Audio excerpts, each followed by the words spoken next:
Биздин ойлогонубуз ушундай болуп атат эми кокус ошол кач деген шериктер кач дептир өзү. О, кач деген. Кач дегенде эми мындай келгенде мо суу мени каптап калды десе каптап калып буяка агызып кетти.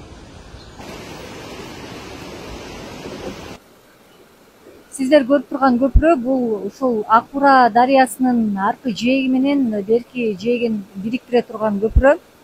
Бул жакта Борбордук базар жайгашкан.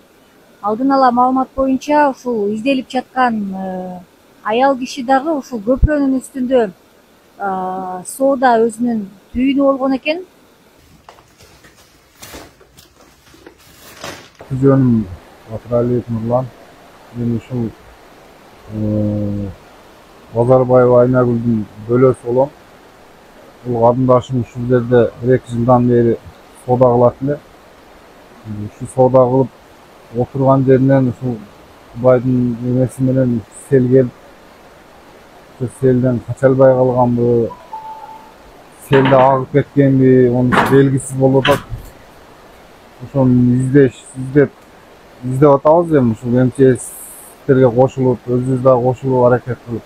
Күчтөрдө ушу сел көп келген, ошондо биолага чалган экен. Келиң, тез келиң, товарларыбызды суу алып кетип атат деген. Дайранын ичин полный карап атат. Бул жерде полный карап берет. Эми билинбейт эми кечээ лай менен келди да суу. Бой пастырак адамдар көрүнбөй калды. Көрүнгөнүндө чакырып бакыр чакырып тартып алды.